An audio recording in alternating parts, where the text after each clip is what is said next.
All right, welcome to the fourth and final review of the evening. Up this time is Outlaws plus Handful of Missions Remaster.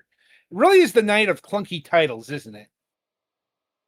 Yeah. Because that is the official title of this thing, um, which doesn't exactly flow off the tongue. A much blander way than Romancing Saga a few reviews back. Yes. Anyway, so Outlaws. Right. So if you are seeing the footage right now, it's going through the cutscene, but um, Outlaws is a boomer shooter. And I mean a true blue boomer shooter. As in, this game was released in the late 90s. It does all of the boom shoot things that you would expect, but with a twist. It's a Western. And originally, it was doled out from the LucasArts people, who at the time were probably best well known for their adventure games still, but this game came out in the year of 1997.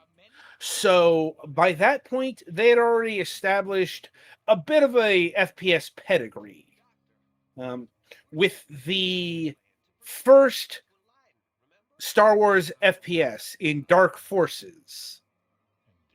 In fact, that is actually fairly relevant to this game because Outlaws here shares the same engine as Dark Forces. And it's worth noting, no, this game did not use the Doom engine, it used the Jedi engine. That's literally what it was called.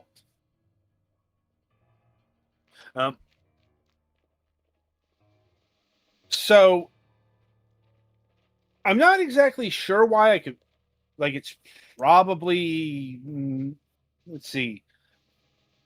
Let me see. I'm trying to figure out why they went with a Wild West theme, a Wild West story. And apparently they were inspired by a lot of films. Try to guess which ones. Weren't the first shooter games Westerns? If we're talking about the very first from the 1970s, yes. But the answer is the spaghetti westerns, the Clint Eastwood type. A fistful of dollars for a few dollars more, and of course, the good, the bad, and the ugly. Oh, good God, the influence of the good, bad, and the ugly is all over this thing. And it spins a very Western yarn, though a bit darker than your classic Westerns. It actually reminds me more of the neo Westerns that we saw in the early 90s in terms of its viciousness and brutality. More unforgiven than High Noon. Because you play as retired U.S. Marshal James Anderson, but you would not know that from the enemy dialogue because they will just call you Marshal all the day long. You'd think it was his actual name. But yeah, so he's a retired U.S. Marshal because he got into a shooting incident and became a farmer. That is until we have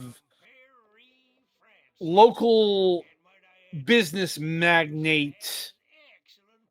Trying to remember his name.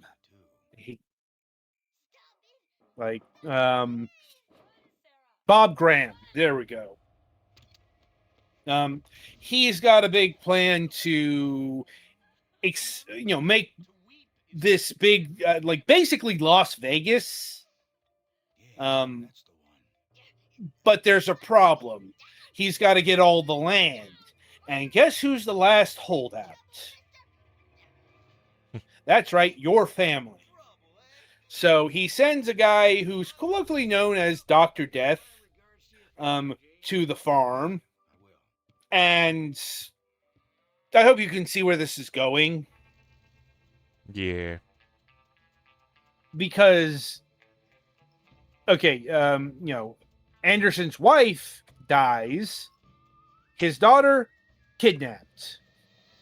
Like, we're not shooting the children yet. Yeah, it's still a little too early for that. Yeah. We're pre-Max Payne here. But like I said, it's still, it's still a plot that's darker than like a lot of traditional westerns, which is another thing that makes it fall into more the spaghetti westerns. But regardless, so that's the setup, and you basically go to level battling Bob Graham's minions. And that's actually something that makes this game a departure from the overall Doom formula. It's one of several subtler differences. Like, instead of this game being divided up into episodes, it is just the one episode outside of the handful of missions. That was actually, believe it or not, DLC. Like, yes, DLC did exist in the 90s, provided you had a PC. Right. Now, I believe that was like the handful of missions came in a free update that patched some stuff. Mm-hmm. But the handful of missions is actually what they frame as historical tales, as in the handful of missions are all about when Anderson is an actual marshal and dealing with crooks as a marshal. So that being said, it's more FPS stuff, but that is actually a bit of a problem with this because it's just the one package, with a bit of levels sprinkled on top. That means it's closer to Chasm the Rift than, say, Duke Nukem 3D, Blood, all the big titans of the boomer shooter set pre-Half-Life. The things that were divvied up into episodes, and they gave you the first slice for free. Here the entire game is basically an episode of one of these other titles.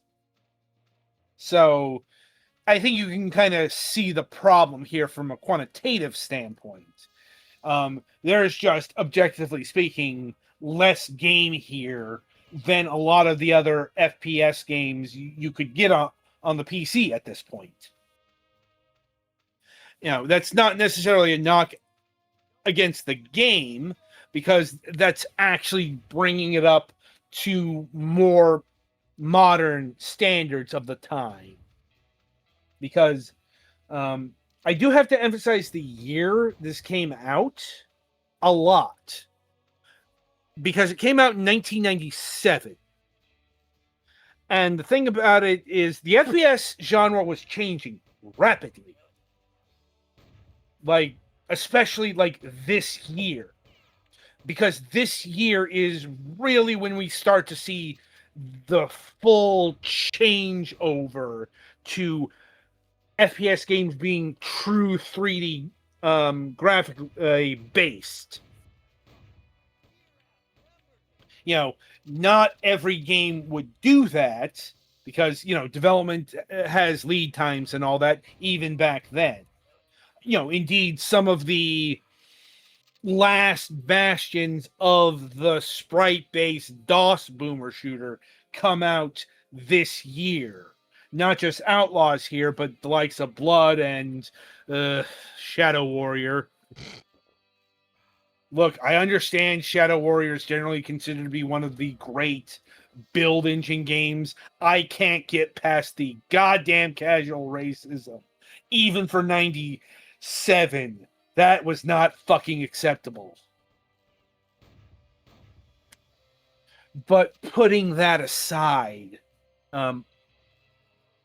Outlaws here did push things forward, or would have pushed things forward had anybody noticed. And it's not in the way you would think either.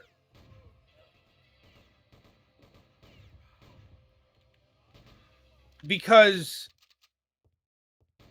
the innovation that this game brought to the table by virtue of being first is it's remarked as being one of the first examples of having a sniper rifle and having sniper zoom on it.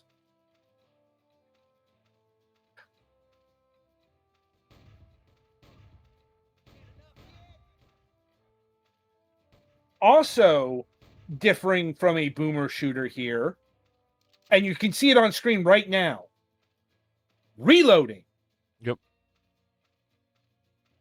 I know this is the kind of thing that's really hard to get across for those who weren't there or who have not seen a whole bunch of boomer shooters, but these were actually things that boomer shooters didn't do.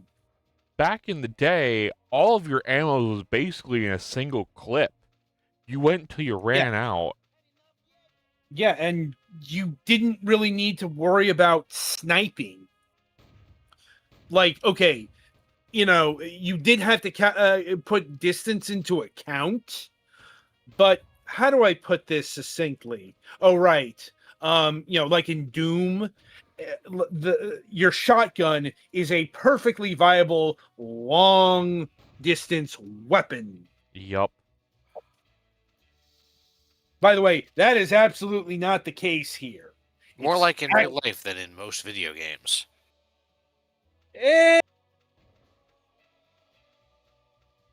I find that... Okay, I'll rephrase that. Shotguns in real life have a decent range unless they're sawed off. That's actually a factor in this.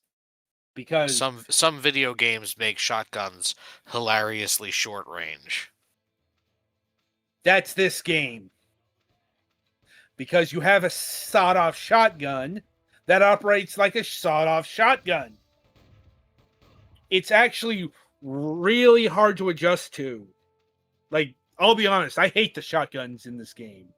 Especially the sawed-off. Because And you have to reload after every shot? Yes! I did not get used to that. At all. I am just too used to my shotgun. That is an enormous fucking outhouse, by the way. Yeah. Yeah. But I was just too used to shotguns being automatically reloaded, or, you know, in a boomer shooter. Like, you know, you put me in like 4, 5, 6 round clip. Yeah. Not single shot only. Yeah, honestly, the pistol is one of the best weapons in the game because you can do the fanning, a secondary attack. You know, really helpful for crowd control.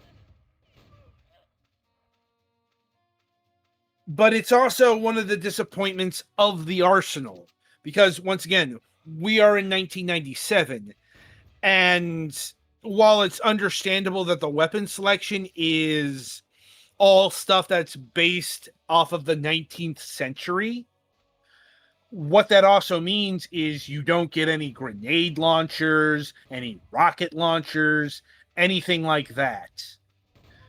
You know, you're stuck with a pistol, a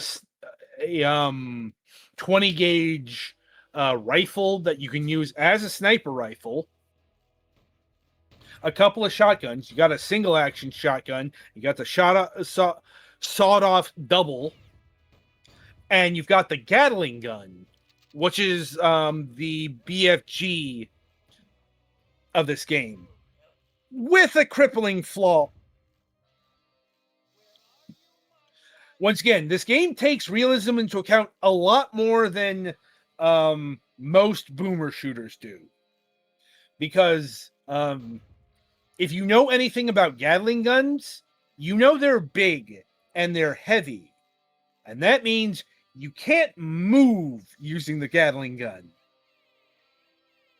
You can still carry it around in your inventory, but if you pull it out, you're stuck there. Unless you use a cheat code.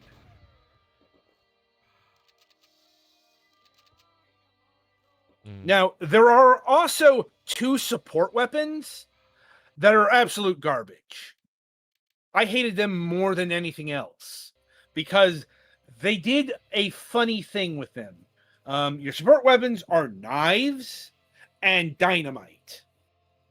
And dear God, is the dynamite... Oh, why did you do this, developers? Because it's like the worst explosive I've ever used in an FPS game. Because they made it a voxel. They made these things voxels. So what this means in practical terms, that these weapons have a weight to them that other weapons don't. To wit, the dynamite has a bad arc, and worse, it can be fucking blocked. They can, like, the enemy can shoot your dynamite out of the fucking sky, which happened to me on more than one occasion. Oh, I did not even notice I actually had the rifle. Yep. Like, I believe you get the sniper scope in level 2. But you can still, kind of iron sight it without iron sights. Like, Yeah. you got the reticle there, and you cannot aim down. Yeah, and I will admit the rifle here was my favorite weapon of the arsenal. But that does get to, one of the subtler endemic problems of the game. Though not one I don't think that would be very apparent to, somebody who's in a CompUSA looking at the screenshots. But that is, it's an arsenal that's accurate to the time, but it's really kind of lacking compared to, say, Quake 2 or, Dark Forces or the other LucasArts FPS game that came out that year, Jedi Knight.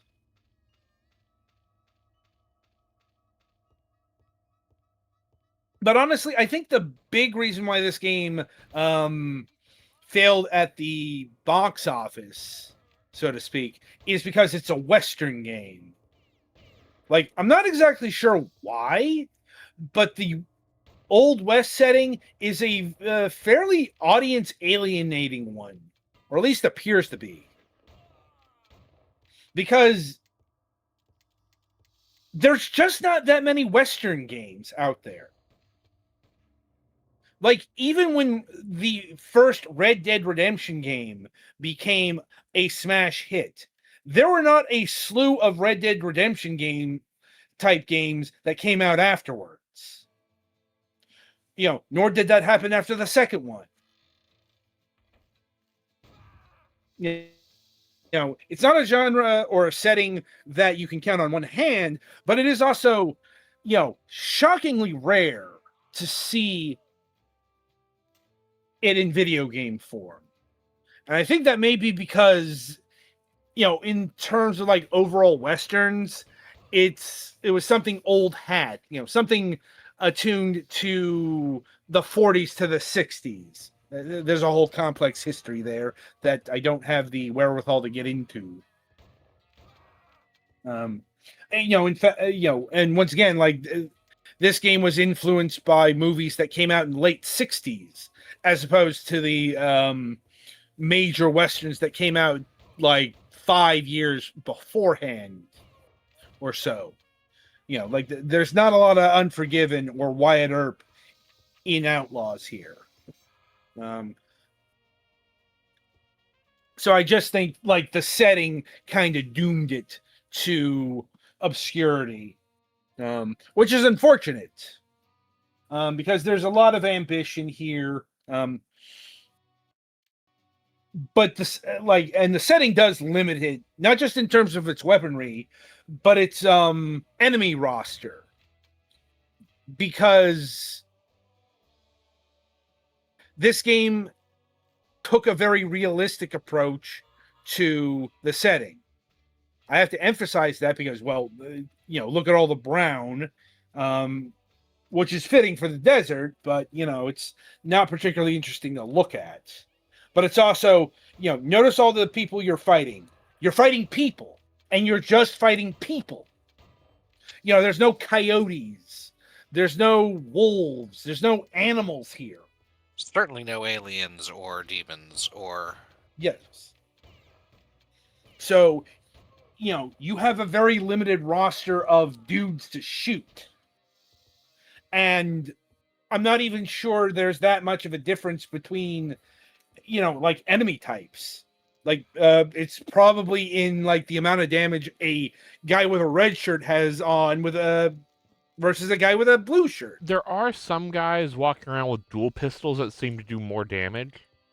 Yeah, and you do have guys with shotguns, Right. but that's like the difference. That's actually kind of horrible for an FPS in 1997. Like, I get what you were going for here, but this is like Wolfenstein 3D levels of enemy variety. Right. Just kind of unacceptable. Nazi with body armor, Nazi with slightly bigger gun. Yeah, like that. I mean, but Wolfenstein 3D had more distinct enemy types. Like, there was a difference between a regular officer and an SS soldier, and you knew it. Yeah. Boy, did you fucking know it. This game, not so much. I honestly think it's the biggest problem with the game.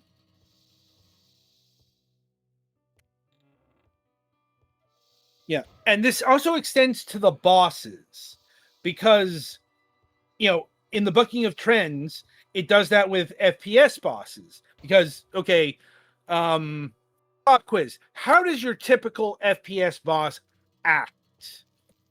What era are we talking about here? That is actually a very important distinction.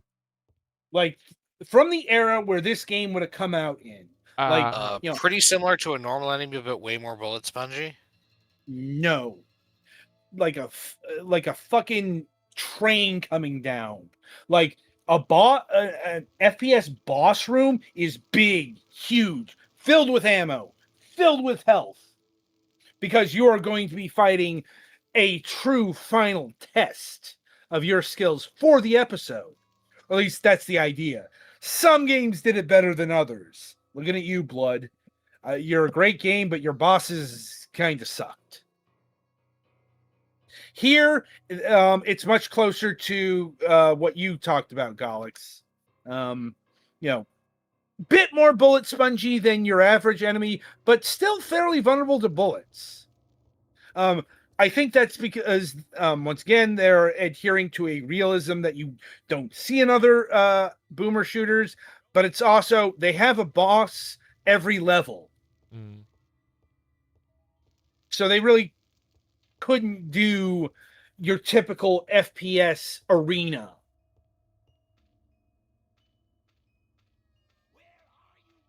Like, and as far as the level design itself, okay, mostly a lot more straightforward than your mazes of Doom and Build Engine. Like, Outlaws is generally going to be a lot more straightforward than those. It's still going to be fairly mazy,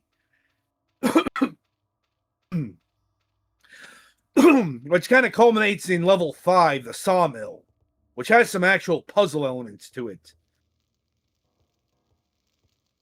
But it's still well below what you would see in those games.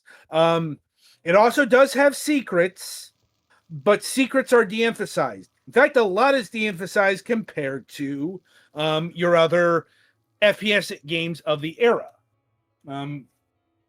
Right, I don't think Petty has gotten to level 2 yet, so I will spoil what you don't see at the end of a level. You do not get the typical stat screen. You don't get the time you spent on a level, enemies killed, secrets found stats. So once again, there are secrets here. It's just the game doesn't really care if you find them or not. It's not noting that you found all the secrets in the level. Yeah, I mean, it didn't really matter if you did that in Doom, but the bragging rights and all that. Like, instead, every level ends with a cutscene. And I do have to talk about the cutscenes because, they are quite unlike anything you would see in any other FPS game. What you would see these cutscenes in is other LucasArts games. Because LucasArts was very heavy into traditional animation at this point. Hence the name. Full Throttle and The Curse of Monkey Island were two adventure games that had recently come out. Mind you, we are also coming to the end of that period because LucasArts is transitioning into full 3D games. I mentioned Jedi Knight, but on the adventure game side, the next year we see the first fully 3D adventure game in Grim Fandango. So, like I said, this game comes out at a pivotal moment in where game technology is, because we're still getting the transition from 2D to 3D.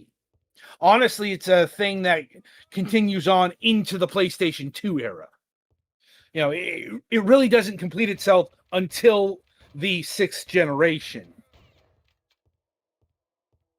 So that means you get a lot of weird relics like this, because your game could very easily become a relic within 6 months. Things were moving that fucking fast.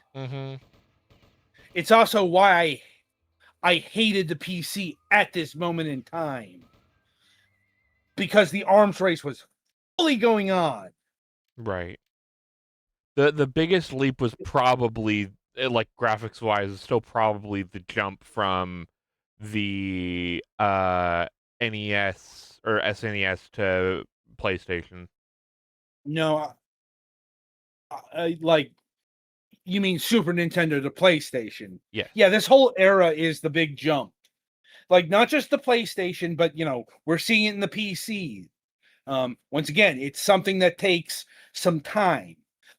It's very, it's moving very quickly in the FPS genre, but it's moving slower in the adventure game genre. It's moving really slow in the RPG genre and the strategy genre. We don't see the complete changeover from 2D to 3D until the early 2000s. Right.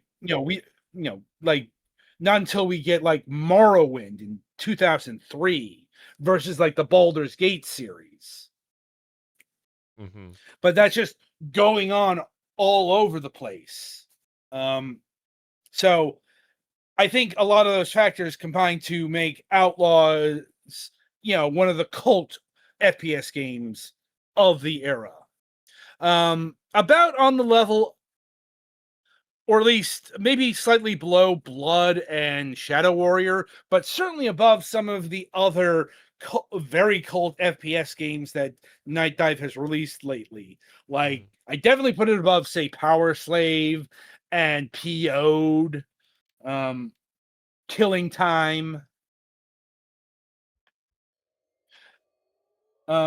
And yeah, and as far as its quality goes, it's a good FPS boomer shooter of the 90s. It's not a great one. Mhm. At least I don't think it is. I know this game has its fans, and I get that. Uh, you know, I can see why between the hand drawn animation. We have a game here in 1997 that is treating the FPS genre much more seriously than anything before it. Like even Wolfenstein 3D and Doom were fairly cartoony affairs, but that might have to do with the graphical stylings more than anything else. Even Quake, Quake is something that was serious but also plotless, more or less. This has an actual narrative to it far beyond what we were seeing in FPS games of the time. And we are pre Half-Life. Mind you, its storytelling mechanics are very different from Half-Life. But also, as I outlined in the body of the review, I don't think this game measures up to the cream of the crop.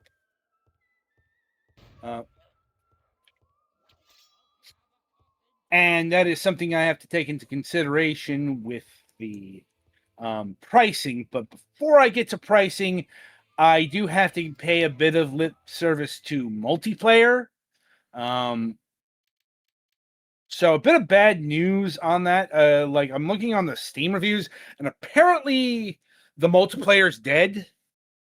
Not surprised. Because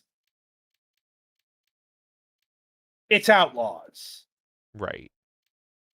You know, this isn't a game that comes up in the conversation of the great multiplayer FPS games or the games that had the great multiplayer modes. Like it has standard stuff from what I can tell here. But it's just not a game you pick up for multiplayer. As far as how the remaster itself susses out, I think it's your typical Nightdive quality job. Mm-hmm. Well, like there is, looking at the vault over here, it does have concept stuff. Yeah, I took a look at the vault. Honestly, it's a bit thin compared to the work they did on Quake 2 or Heretic and Hexen. Right. It is I mean, kind of cool, like using like the tools they used to make it. Yeah. Like back in the day. It's interesting for somebody who wants to learn more about how games are made from this era, but yeah, it's not like if you want to learn about this specific game, there isn't as much here. Yeah. Which is kind of shocking with how much pack rats people at Lucasfilm were. So I don't know if they Right. just didn't want to hand stuff over, or if it's just this is actually all they kept. Yeah. Anyway, so with that in mind, the art itself, always the most controversial part when it comes to Nightdive remasters, because they go and redo the art. And, this has been going on since, I think, Turok 1, when they actually changed some things from the original game. But I know these kind of things have their controversies. And the basic bottom line is not everyone is a fan of the new art. But the new art has to be there because this game is stretching up to modern resolutions. Yeah, not everybody has a CRT kicking around they can connect to their their modern gaming display. Right. to send over the pristine original game. Yeah, which means I believe this game is supporting things like ultra wide, 4K. I want to say 120 hertz mode. Let me max FPS. It can go up to 500 or unlimited if you want. Okay, that might be the console version I'm thinking of. Yeah. But yeah, so you've got the suite of options, and I'm sure if Nightdive had the resources, they would have gone in and redone the cutscenes Well, and to be. you can turn off remastered graphics if you want. I mean, Yeah. there is that, and like you can. I turned alternative menu font on, and that's hilarious. I get it. Yeah. It's a more dyslexia friendly font Mm-hmm. compared to the stuff they have now, but that's still hilarious. Just the juxtaposition there. Yeah. But if they've got the original option for the art here, I think this game is less controversial than, say, the actual adjustments to level design that they did in the Turok games. Yeah. And then you do have some accessibility mostly options here. Like you can turn off head weave for if it's making you motion sick. It's got colorblind mode. Yep, colorblind mode. It has mode to disable the cutscenes if you want to speed run. Yeah, so very good on that invincibility, gore if you're sensitive to that. Auto pitch and pitch return, which are all very nice features. Mm-hmm. Yeah. So that's not the real controversial thing, I think. Mm-hmm. What's been causing the most chatter, and I believe this came up in the last Nightdive remaster review that we did, which was 2 years ago on Turok 3 Remastered. Mm-hmm. That was the first one that got priced at $30. And $30 has been kind of standardized. I say kind of because when they're working with Bethesda /id, those remasters are actually clocking in at a lot cheaper.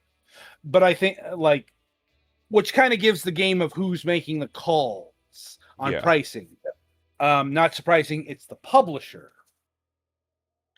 And I know it's weird because we were actually given the code by Nightdive Studios, or technically speaking, their PR reps. The PR firm that Nightdive uses is not the same one that Atari uses these days. That used to be the case, but Atari moved to a different PR firm, which is why I don't get their PR emails anymore. Mm-hmm. I still get Nightdive. Also, but I don't get it. Also, the lads over at Nightdive like us.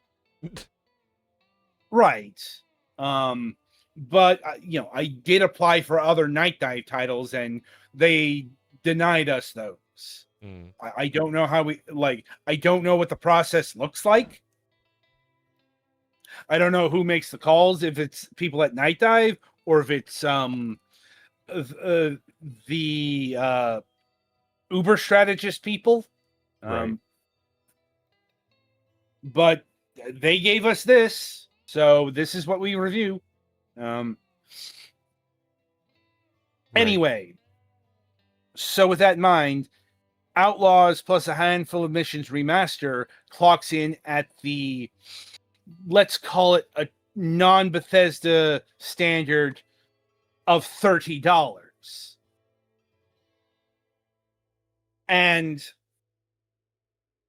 the question that we usually ask is this game worth X amount of money? And I gotta go, in this case, no.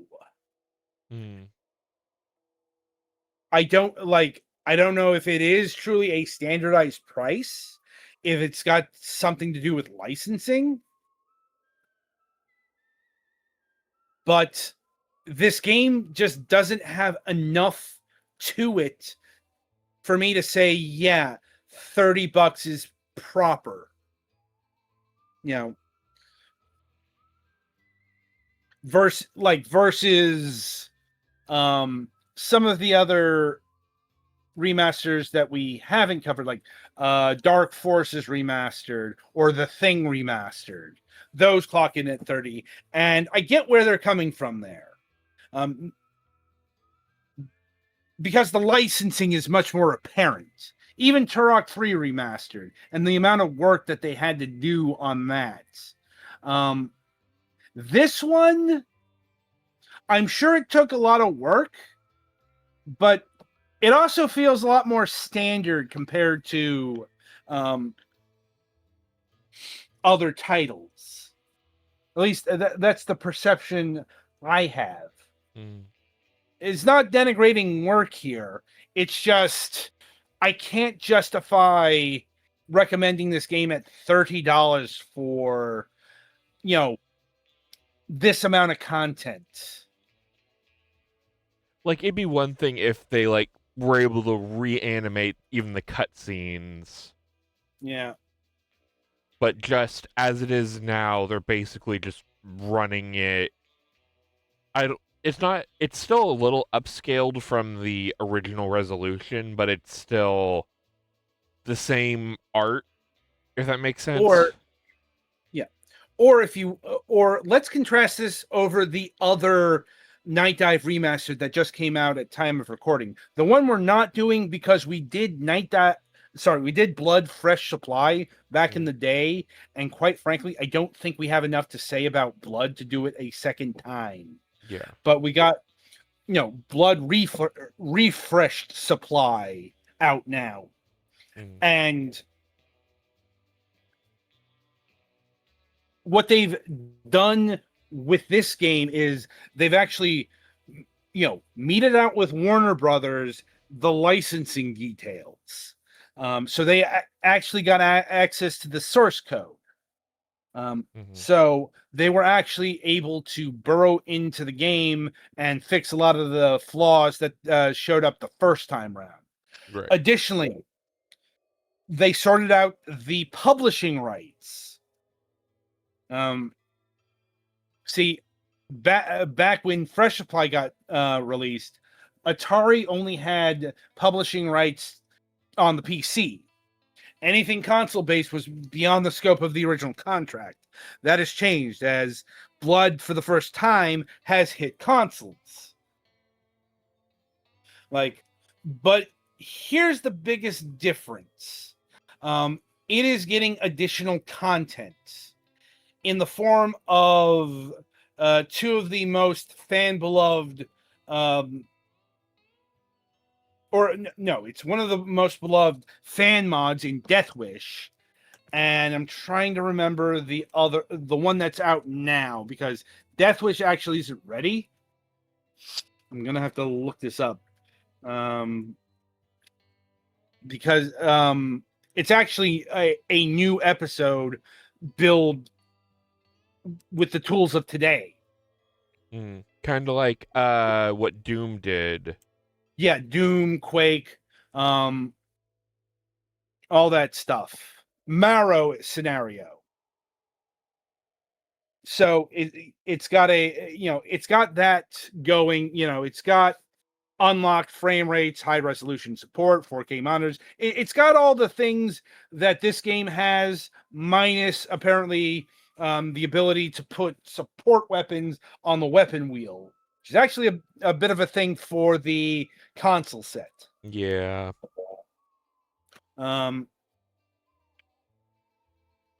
So my point is not only is Blood getting all the content remastered for today's computers and consoles, but it's getting new content. Outlaws, it's a lot more straight-laced. It's just the original game and the handful of levels. There's no new scenarios, there's no new content, because they can't do that. Even if you build levels, this game is a different breed of FPS. It's much more narrative focused than Doom, Quake, Duke Nukem 3D at all. You And know, also, they would it's have to float any change like that through, I guess, what's left of LucasArts. Lucasfilm Games Yes. / Disney. But they'd still have to So, float any of those changes through them if they even want to discuss it. right. The point is, that's a thing that's going for $30. If you pre-ordered and you had fresh supply, you could get an upgrade for $10, which is why I didn't go for that, because sorry, I have the first version here. I don't feel like I need it again. Yeah. Like, I'll wait and and- see what the new episode stuff is all about, because I totally forgot there was a new episode coming. Because I yeah, enjoyed and Blood. I yeah, may go back and see about getting it, but it really depends if the new episode is yeah, enough to make me want to play it. I mean, I could probably fill in the review form. No guarantee that we would get it, but I felt like at the very least we had to finish this game before I went in on another Nightdive game. Right. Anyway, the point is, I don't think there's enough value for dollar at 30.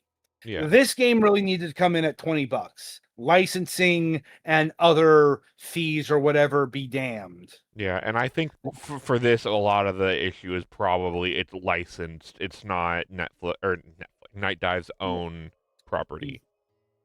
Yeah, because that's the price that some of the more obscure cult games that didn't come from a big publisher clock in at. So I'd say wait for a moderate sale on this one. This is definitely a curio to look at, but not at $30. No, I'm like, But definitely throw it in your wish list. If it pops up on a Steam sale, maybe give it a look. yeah. Once again, like, I think it's a good game, but well below the Titans and even the Titans of the cult sect. Yeah, it's more just it's still missing a few things for it. It's not missing a few things. It's they left them out. Yeah. Because, like I said, as I laid out in the review, there was a very specific intent to make this a Wild West FPS, and they succeeded at that. The problem is they succeeded at that. Once again, you're limited in weapons, enemies, level types, Right. all of that. So it just it's why I understand why they went the story route. Right. Because, like, in terms of combat, it's all hit scanners all the time. And unfortunately, those fuckers can see in the dark. Yep.